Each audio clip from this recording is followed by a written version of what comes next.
भारत और अमेरिका के बीच चल रहे टैरिफ विवाद ने अब एक नया मोड़ ले लिया है। ट्रंप की ओर से भारत पर लगाए गए 50% तक के भारी टैरिफ की गूंज पूरी दुनिया में सुनाई दे रही है। इस मामले में रूस के बाद अब चीन भी कूद पड़ा है। चीन ने अमेरिका के इस कदम की कड़ी आलोचना की है। चीन न केवल भारत का पक्ष लिया है बल्कि अपने सरकारी मीडिया के जरिए अमेरिका पर तंज कसते हुए भारत को एक अहम जियोपॉलिटिकल सच्चाई का आईना भी दिखाया है। ये पूरा घटनाक्रम ऐसे समय पर हो रहा है जब प्रधानमंत्री नरेंद्र मोदी इस महीने के अंत में चीन की यात्रा पर जाने वाले हैं। ये पिछले 7 सालों में उनकी पहली चीन की यात्रा होगी, जो इसे और भी महत्वपूर्ण बनाती है। 7 अगस्त को बीजिंग में एक प्रेस कॉन्फ्रेंस के दौरान चीन के विदेश मंत्रालय के प्रवक्ता गुओ जियाकुन ने अमेरिका के इस कदम का स्पष्ट रूप से विरोध किया। उन्होंने कहा, चीन इस तरह टैरिफ के गलत इस्तेमाल का साफ तौर पर विरोध करता है। लेकिन चीन सिर्फ आधिकारिक बयानों तक ही सीमित नहीं रहा। चीनी कम्युनिस्ट पार्टी के मुखपत्र ग्लोबल टाइम्स ने इस मुद्दे पर एक विस्तृत और दिलचस्प विश्लेषण प्रकाशित किया है। अक्सर भारत पर तंज कसने वाले इस अखबार के सुर इस बार बदले हुए थे। ग्लोबल टाइम्स ने अपने लेख में लिखा कि भारत को ये सज़ा रूस से तेल खरीदने के लिए नहीं बल्कि इसलिए मिली है क्योंकि वो अमेरिका की हर बात मानने को तैयार नहीं है।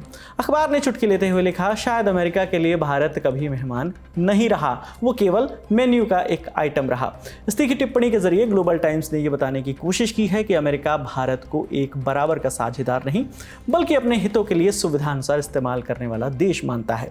इस लेख में आगे लिखा गया कि भारत अमेरिका का करीबी साझेदार केवल तभी तक है जब तक वो अमेरिका के हितों को पूरा करता है। जैसे ही भारत अपना स्वतंत्र रुख अपनाता है, अमेरिका के लिए उसका महत्व कम हो जाता है। ग्लोबल टाइम्स ने भारत की विदेश नीति की सराहना भी की। इस लेख में उन्होंने लिखा कि हाल के वर्षों में भारत ने जियोपॉलिटिक्स में संतुलन बनाए रखने की कोशिश की है।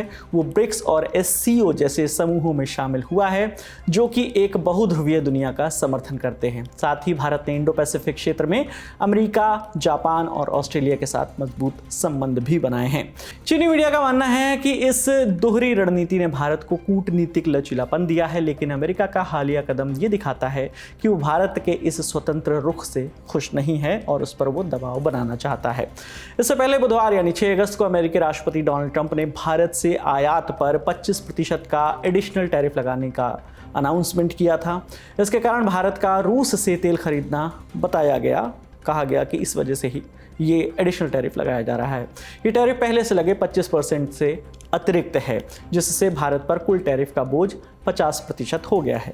पहला 25% टैरिफ 7 अगस्त से लागू हो गया है, जबकि एडिशनल 25% जो टैरिफ है वो 27 अगस्त से लागू होगा। ट्रंप के इस आक्रामक रुख ने वैश्विक बाजार में और व्यापार में हलचल मचा रखी है और दुनिया भर के देश इस पर अपनी प्रतिक्रियाएं दे रहे हैं। चीन का यह रुख ऐसे समय पर सामने आया जब प्रधानमंत्री मोदी 31 अगस्त को शंघाई सहयोग संगठन यानी SCO के शिखर सम्मेलन में भाग लेने के लिए चाइना जा रहे हैं। साल 2018 के बाद ये उनकी पहली चीन की यात्रा होगी। इस यात्रा को दोनों देशों के बीच जो संबंधों को सामान्य बनाने की दिशा में एक बड़े कदम के रूप में देखा जा रहा है। अब अमेरिका के साथ टैरिफ विवाद ने इस यात्रा में एक नया आयाम जोड़ दिया है, जिससे ये और भी महत्वपूर्ण हो गई है। अब ये देखना दिलचस्प होगा कि अमेरिका का ये दबाव भारत को चीन रूस की ओर खींचता है या भारत अपनी गुट निरपेक्ष परंपरा को निभाते हुए जियोपॉलिटिक्स शतरंज की इस बिसात पर कोई चौंकाने वाली चाल चलता है। जो भी अपडेट आएगा हम आप तक लेकर आते रहेंगे। आपकी इस पर क्या राय है, आप हमें कमेंट सेक्शन में जरूर बताइएगा। आपके लिए तमाम जानकारी लेकर आई थी हमारी साथी निकिता अग्रवाल। कैमरे के पीछे विजय है, मेरा नाम विकास वर्मा है। देखते रहिए दिल ललन टॉप। शुक्रिया।